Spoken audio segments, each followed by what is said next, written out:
چبھتی ہوئی نگاہ اس میں ڈالتے ہوئے تو جواب دینے کے لیے منہ کھولا ہی تھا کہ ڈیش بورڈ پہ پڑا اس کا موبائل گنگنا اٹھا۔ نورے نے اچٹی نگاہ موبائل کی روشن اسکرین پہ ڈالی اور جیل پلٹ کمینہ کالنگ لکھا نظر آ رہا تھا۔ اس سے پہلے کہ نورے نام کی نیچے لکھے نمبر پہ غور کرتے، حماس نے سرعت سے ہاتھ بڑھا کے موبائل پکڑا اور آن کر کے کان سے لگاتے ہوئے اس کا والیوم کم کیا۔ وعلیکم السلام، محتاط انداز میں ڈرائیونگ کرتے ہوئے اس نے جواب دیا۔ میں ابھی حویلی نہیں جا رہا۔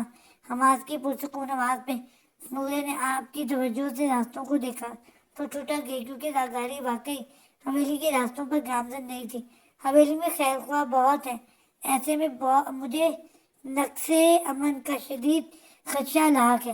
دوسری جانب سے نہ جانے کیا کہا گیا تھا کہ وہ لب دانتوں تلے دباتے ہوئے متبسم لہجے میں گویا ہوا، تو نہ چاہتے ہوئے بھی نورے نے کان اس کی گفتگو کی طرف متوجہ کی، کیونکہ اس کے خیال میں دشمن پہ وار کرنے سے قبل اس کے دوستوں اور دشمنوں سمیت اس کی کمزوریوں اور طاقتوں سے آگاہ ہونا بہت ضروری ہے۔ ہاں نہیں، اب میری باری ہے، کیونکہ مجھے ایک مکوں کا بھی تو بدلہ لینا ہے ابھی۔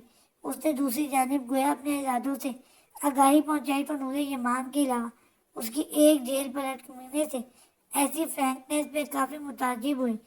کون ہے یہ شخص؟ اب اس کے دل میں کھلبل سی ہونے لگی، لیکن فی الحال اس نے توجہ ان کی گفتگو کی طرف مبذول کی، کیونکہ وہ زود ہو کے اپنے نقصان کا ویویلا کرنے والوں میں سے نہیں تھی، بلکہ وہ اگلے ہی لمحے خود کو سنبھال کے اگلے کو رلانے پہ مجبور کر دیا کرتی تھی۔ تیرا ریاکشن بہت اوپرا تھا، یعنی عجیب تھا۔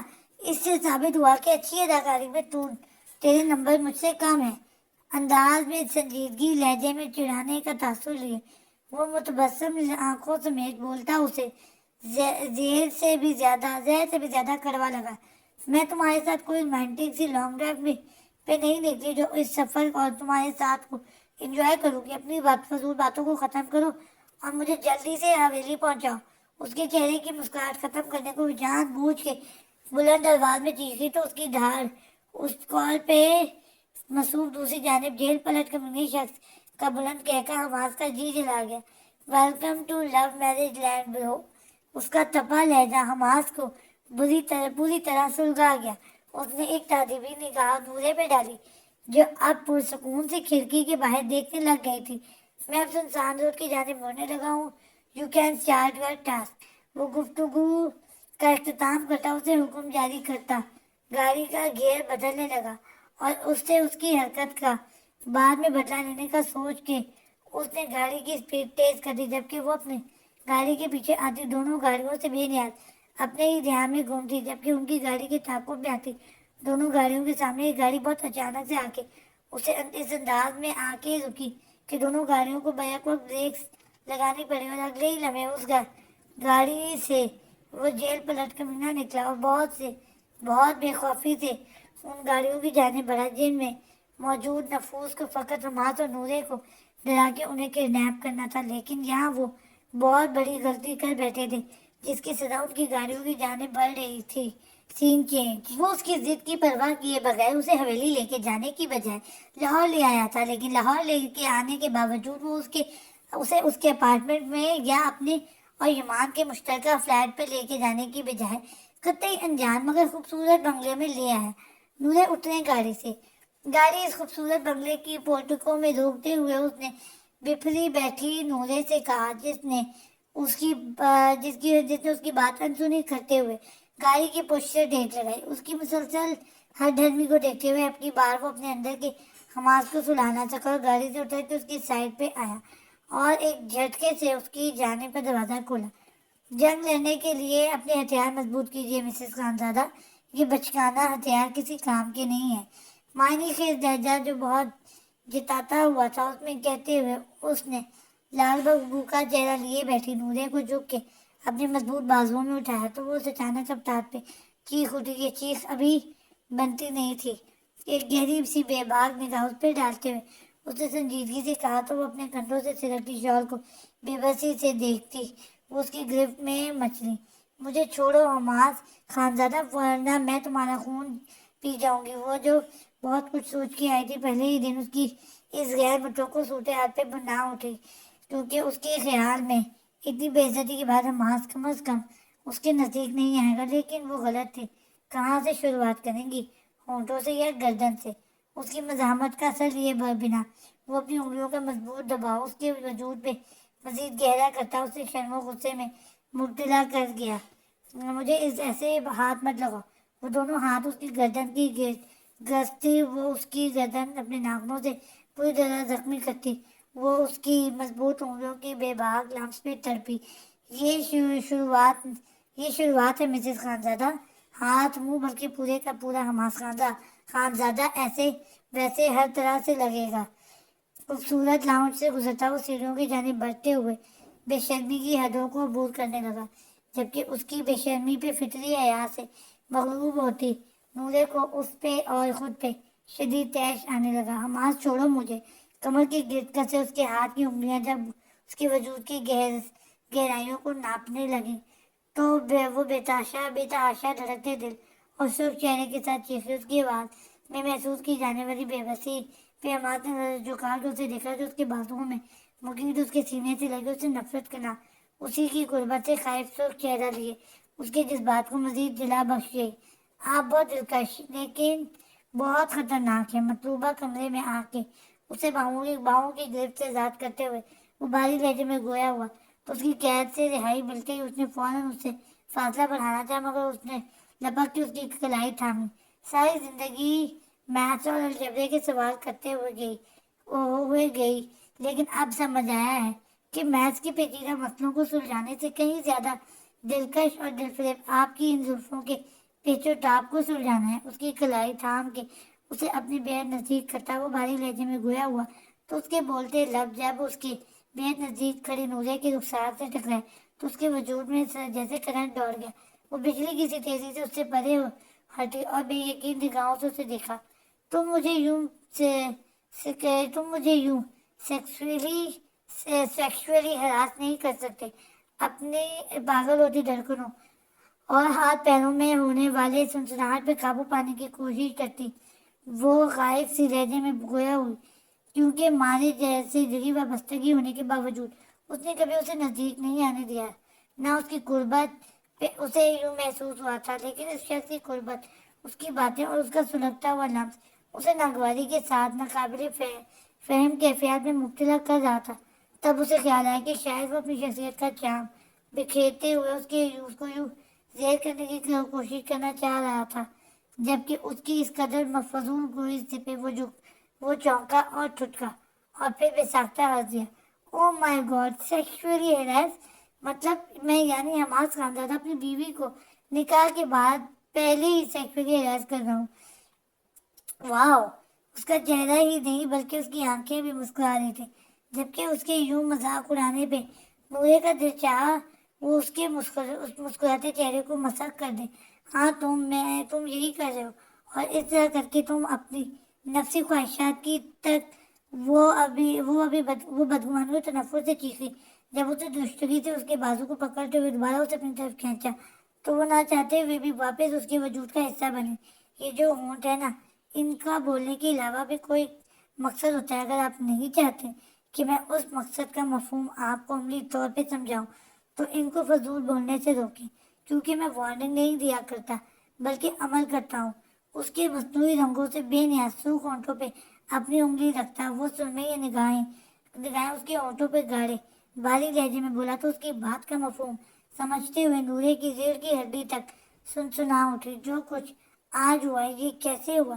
اس چیز کو پس پش ڈالتے ہوئے میں اس وقت اپنے دل کی اولین چاہت کے پورا ہونے پہ اپنے جذبات کے موزوں ہونے کا ایک مائنر کا ثبوت آپ کو دے رہا ہوں۔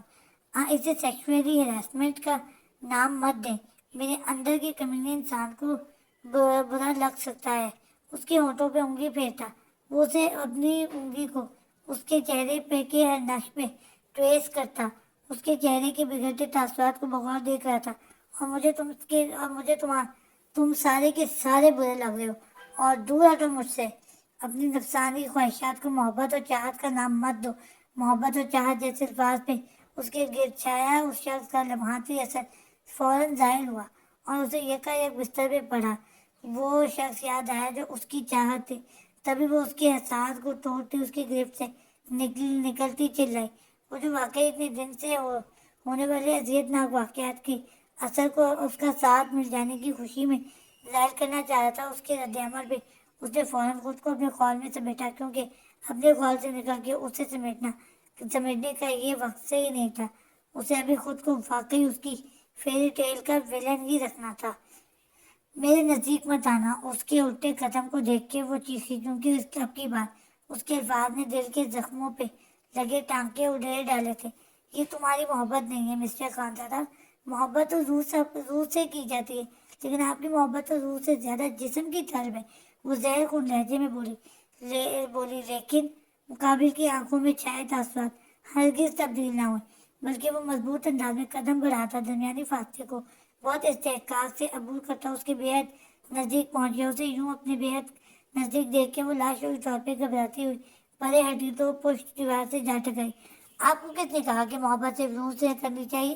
دونوں ہاتھ اس کے ارد گرد دیوار پہ جمائے وہ اسے نامحسوس انداز میں اپنے گھیرے میں قید کر گیا.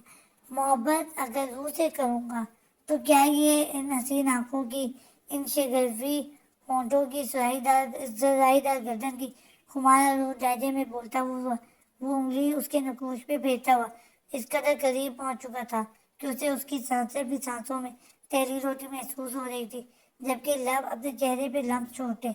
اس ہرنی جیسی کمر کی توہین ہو گئی جیسے بالآخر میرے باہوں میں آ کے ہماری محبت کے ان گنت اور انمٹ جذبات کو خود میں سمیٹنا ہے. وہ اس کے چہرے کے نقوش پہ انگلی پھیرتا. وہ گہرے خمار آلو لہجے میں بات مکمل کرتا ہوا جھکا اور اس کی مزاحمت سے قبل اس کی شفاف گردن کو نشانہ بنا گیا. حماس اس کے سلگتے لمس پہ وہ چیخی اور دونوں ہاتھ اس کے سینے پہ رکھتے ہوئے اسے پرے دھکیلنا چاہا، لیکن اس نے سرعت سے اس کے ہاتھ قابو کرتے ہوئے اس کی آنکھوں میں جھانکا. میں نے کہا نا مسز خانزادہ، جنگ لڑنے کے لیے ہتھیار مضبوط چاہیے ہوتے ہیں. میں ہتھیاروں سے لیس میدان میں اتر چکا ہوں. آپ بھی کمر کس لیجیے. کسی فاتح سپر سلار کی سی مسکان خوبرو چہرے پہ سجائے وہ پھر سے جھکا اور اس کی گردن پہ اپنی جنونیت کی داستان رقم کرتا چلا گیا. حماس، خدا کے لیے دور ہٹو پلیز، میرا سانس بند ہو رہا ہے. اس کی جھلستی قربت اور اس قدر پرشدت لمس نے اسے لمحوں میں حال کر دیا تھا. اسے اس کے ساتھ نکاح کرتے ہوئے بھی اپنا آپ اس قدر کمزور نہ لگا تھا جتنا اس کی جنونی قربت نے اسے لمحوں میں کر دیا تھا. ایسا نہیں تھا کہ اس کی نفرت کم پڑی تھی یا وہ اس کی محبت کے جال میں الجھ رہی تھی، بلکہ اس کی قربت اسے ناگواری میں مبتلا کر رہی تھی. اس کی التجا پہ اس کی تھوڑی پہ اپنا لمس چھوڑتا حماس سیدھا ہوا اور اس کے ہاتھ چھوڑ کے دونوں ہاتھ اس کے پیروں پہ رکھتا اسے بالکل اپنے نزدیک کرتا اس کی پیشانی سے اپنی پیشانی دکھا گیا. اور جو آپ میری قربت میں چہرے پہ ناگواری اور بیزاری کے رنگ لیے میری سانسیں بند کیے جا رہی ہیں، اس کا کیا؟ اس کے بالوں کی نرمی محسوس کرتا وہ جذب سے بولا تو وہ تو اپنے آزاد ہاتھوں کا فائدہ اٹھاتی اسے پرے دھکیلتی فوراً اس کے سامنے سے ہٹی. یہی بیزاری اور اکتاہٹ تمہیں ہمیشہ دیکھنے کو ملے گی، اس لیے آئندہ میرے نزدیک مت آنا. اس کے لب سے جلتی گردن کے گرد لاشعوری طور پر بٹا پھیلاتی وہ اپنے منتشر دھڑکنوں کو اعتدال پہ لانے کی کوشش کرتے ہوئے فنکار کی کہتی بھاگنے کے اس انداز میں روم سے اٹیچڈ واش روم کی سمت لپکی، جبکہ وہ وہیں کھڑا واش روم کے بند دروازے کو دیکھتا رہا. سین چینج. حماس کے اس قدر غیر متوقع نکاح اور ایسی ہی بے رنگ اور آنسوؤں میں ڈوبی رخصتی کے بعد اس کا حویلی نہ آنے کا فیصلہ سبھی کو حیرت اور دکھ میں مبتلا کرتا سوگواری کی فضا قائم کر گیا. لیکن جب حسن صاحب نے کہا کہ نورے کی مینٹلی کنڈیشن کے پیش نظر انہوں نے حماس کو کہا تھا نورے کو حویلی نہ لے کے آئے، تب کہیں جا کے سب کو تھوڑی تسلی ہوئی تھی. مگر اس کے بعد بھی اگر کوئی بےطرح پریشان تھی تو وہ عائشہ تھی، کیونکہ یمان نے اسے دھمکی ہمیں میسج کے بعد دن نکاح کے دوران اس کی آنکھوں سے نکلتے شعلے اس کے نازک دل کو نہ جانے کیوں دہلائے جا رہے تھے. ابھی بھی اپنے بیڈ پہ لیٹی وہ اس کے متعلق سوچ رہی تھی جب اس کے روم کے دروازے پر دستک ہوئی. آ جائیں. اس نے کوفت سے آنے والے کو اجازت دی اور خود سیدھی ہو کے بیٹھ گئی، لیکن دروازہ کھلنے کے بعد آنے والی شخصیت کو دیکھ کے اسے اپنے وجود سے جان نکلتی محسوس ہوئی. جاری ہے.